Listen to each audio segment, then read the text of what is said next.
첫 번째 주제는 이겁니다. 강남 용산 빼고 모든 규제 지역이 해제됩니다. 어제죠. 1월 2일 날 단독 기사가 하나 나옵니다. 강남 3구 용산 빼고 문 정부 때 부동산 규제를 싹 푼다. 여권의 고위 관계자 누군진 모르겠지만 2일 날 강남 서초 송파구 등 강남 3구와 용산구를 제외하고 부동산 관련 규제를 몽땅 다 풀 것이다. 이미 결정이 된 것 같은 말을 확신에 차서 하잖아요.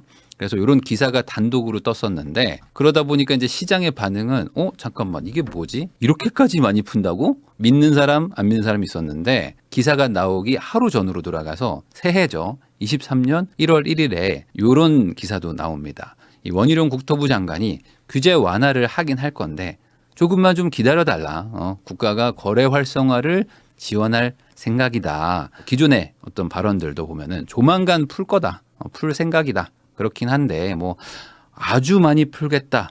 뭐 상당수 풀겠다. 이런 건 있었지만 아주 많이 풀겠다. 이런 건 아니었거든요.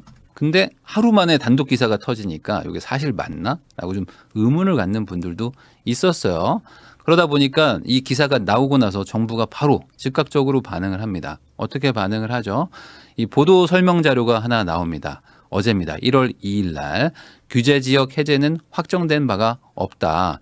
이런 기사가 떴는데 이거는 확정된 내용도 아니고 추측성 보도를 자제해 주시길 바랍니다 해서 이게 일종의 해프닝인가? 라고 생각하는 분들도 있었을 거예요. 자, 그런데 이걸 잘 한번 생각을 해보면 정부 반응이 보면 예전에도 그랬지만 뭐 하나 단독 기사 나오면은 그 사실 무근이다. 검토한 바 없습니다. 하고 바로 발표해. 이게 계속 비슷한 패턴이거든요. 근데 이걸 이 정부 입장에서 생각해 보면은 이렇게 말할 수밖에 없습니다. 왜 그러냐? 우리가 이제 발표를 해야 되는데 누가 단독으로 보도를 해버려요. 그 내부 관계자를 이용해 가지고 정보를 빼냈겠지. 그러면은 발표 아직 안 했어. 근데 여기서 네 맞습니다. 그 기사 맞고요. 저희가 검토했는데 먼저 어떻게 이렇게 새어 나가게 됐네요. 좀 짜증나네. 그 범인 누군지 저희가 한번 잡아볼게요라고 말할 수는 없잖아.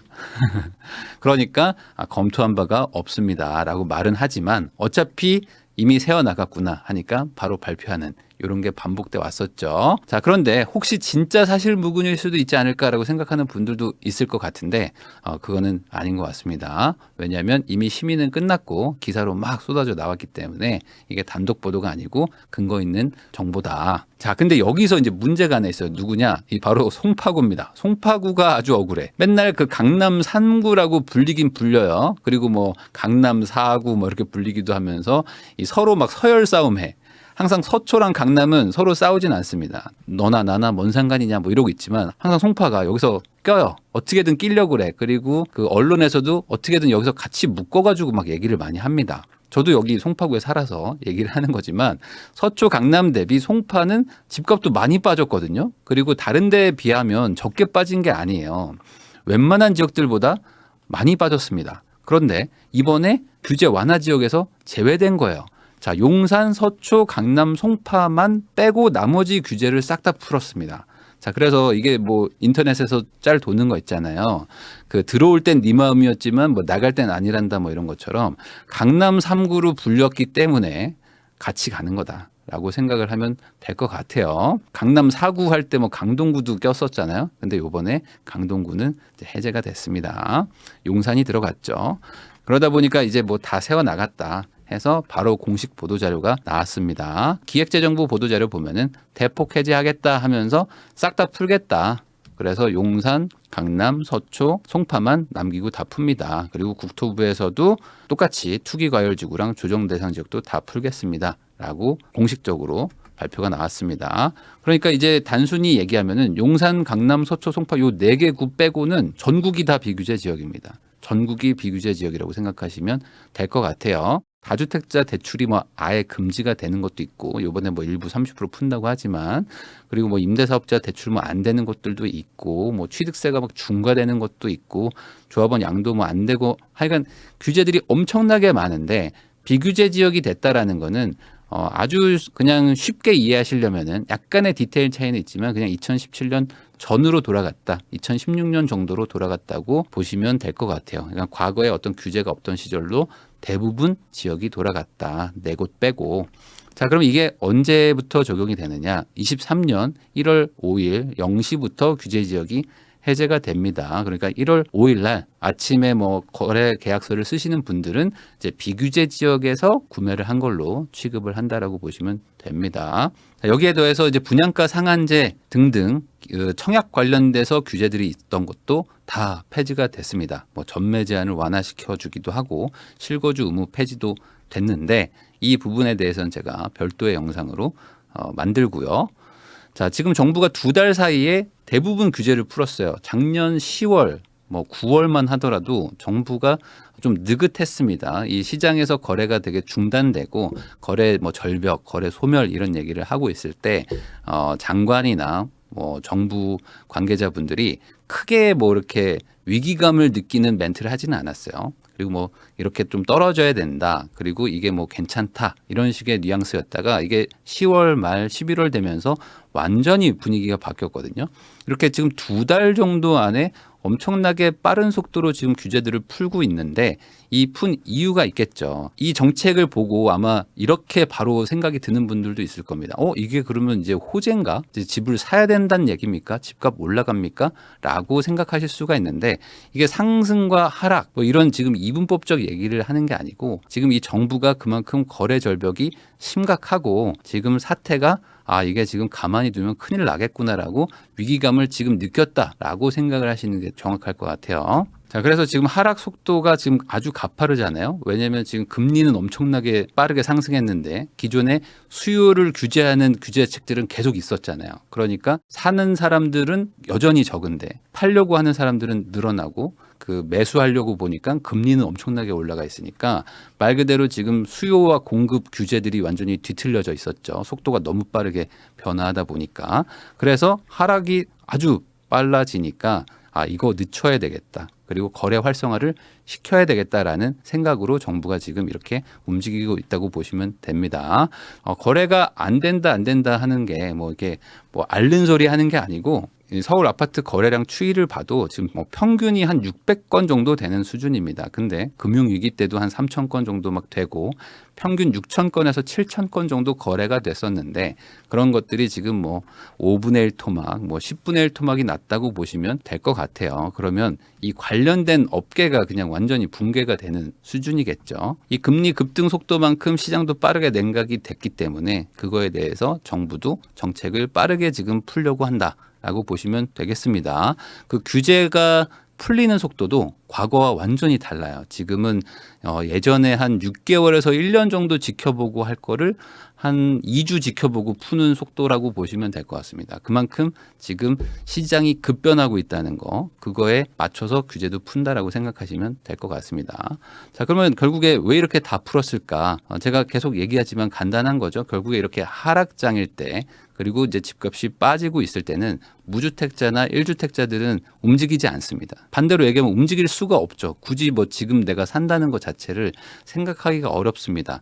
그러면 결국에 이 투자자들, 다주택자들, 그냥 집을 한번 사서 아니면 몇 번 사가지고 돈을 벌어본 사람들, 내가 이걸 가지고 투자를 해야 되겠구나라고 생각하는 사람들은 그래도 조금 움직이는데 실거주거나 아니면 내가 생애 처음으로 뭔가 집을 산다 이럴 때 대출을 받아서 집을 산다 이게 쉬운 일이 아니거든요. 그러면 결국에 정부도 이렇게 거래가 완전 소멸되는 수준까지 뭐 5분의 1, 10분의 1 토막이 나면은 어쩔 수 없이 거래 활성화를 시켜야 되는데 그때 손 내밀 곳은 여기밖에 없다는 거죠. 그냥 투자자들 제발 좀 집 좀 사라. 내가 그동안 너네 못 사게 해서 규제들 많이 막아놨는데 이거 내가 싹 다 풀 테니까 너네 이제 집 좀 사라는 거죠. 자, 그러면 그동안 이제 집을 못 사게 하고 뭐 종부세를 엄청 중과하고 양도세도 중과하고 사실상 뭐 팔지도 못하게 하고 사지도 못하게 하고 보유세만 내게 했었잖아요. 뭐 이런 식의 정책들을 맞았던 그 다주택자, 투자자인 사람들이 지금 이제 정부가 손을 내밀고 있는데 이 손을 잡을 것이냐 이게 쉽진 않겠죠. 그리고 만약에 산다고 쳐도 지금 가장 큰 문제는 바로 이겁니다. 이게 취득세가 지금 안 바뀌고 있다는 거. 취득세가 바뀌었으면 어떻게 뭐 사볼 수라도 있는데 지금 안 바뀌었습니다. 정확하게는 정부안이 나오긴 했어요. 정부안이 나왔고 여기서 소급 적용을 한다고 이제 공언은 했지만 사실 이 법을 바꿔야 되는 거기 때문에 국회를 가봐야 되는 거고, 그러면 국회 갔을 때 종부세처럼 정부안은 뭐 다 중과를 배제한다고 했다가 다시 중과가 막 생기기도 하면 이 소급 적용을 한다고 했다가 소급 적용을 안 할 수도 있는 거잖아요.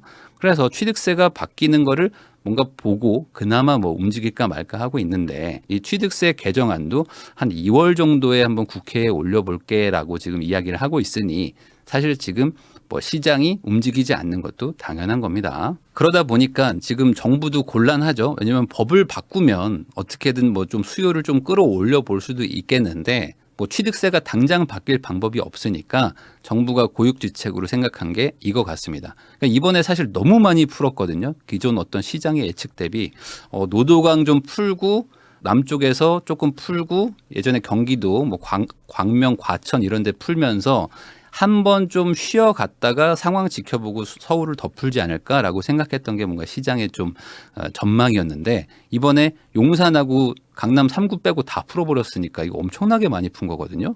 그래서 이렇게 생각을 한 것 같아요. 아, 취득세를 당장 못 푸니까 규제 지역을 풀어버리겠다. 그럼 규제 지역이 아니게 되면 어쨌든 두 채까지는 중과가 안 되죠. 규제 지역이 아니면 두 채까지는 중과가 안 되고 세 채를 사더라도 그때부터 중과가 되는 거니까, 야, 최소한 너네들 한 두 채 정도는 살 수 있지 않니? 라고 이렇게 손을 내민 거죠. 한 두 채 정도, 혹시나 한 채만 가지고 있는 분들이 있으면 두 채는 우선 사고 세 채 사는 건 내가 2월 안에 풀 테니까 조금만 기다려줘. 우선 좀 사라 라고 이야기를 하는 거죠. 자, 그러다 보니까 지금 뭐 송파나 강남구에 뭐 금매가 속속 나간다 해서 뭐 거래량 반등 조짐 뭐 이런 기사들이 뜨고 있는데, 너무 표본이 작은 게 보면 뭐 거래량이 뭐 3건, 1건, 3건, 6건 뭐 이렇거든요. 근데 음마가 거의 4,000세대고 리센치가 지금 5,000세대가 넘는데, 이 안에서 요 정도의 표본 가지고는 사실 어떤 뭐 방향성을 전혀 볼 수는 없다고 보시면 될 것 같아요. 그러니까 이런 거래량은 그냥 의미를 둘 수는 없고요. 결국에 그러다 보니까 정부도 야, 최소한 두 채는 좀 사라. 그러고 나서 내가 풀어볼게 라고 말을 하는 것 같습니다. 그러면 이렇게 규제 지역을 싹 다 풀었는데 사실상 4개구 말고는 다 푼 거예요. 전국이 이제 비규제 지역입니다. 그러면 이걸로 활성화가 될까? 제가 봤을 때 이 정도로 활성화가 되기는 좀 어려울 것 같습니다. 아까도 말씀드렸듯이 반등은 결국에 다주택자가 움직여야 되는 건데, 규제를 푼 거지 뭔가 그 혜택을 주거나 완화를 준 건 전혀 없어요. 그러면 다주택자나 투자자들 입장에서도 똑같이 금리는 높고, 그럼 똑같이 상황이 지금 안 좋은데 지금 내가 사겠느냐라고 말하면 주저하게 되는 마음은 똑같거든요.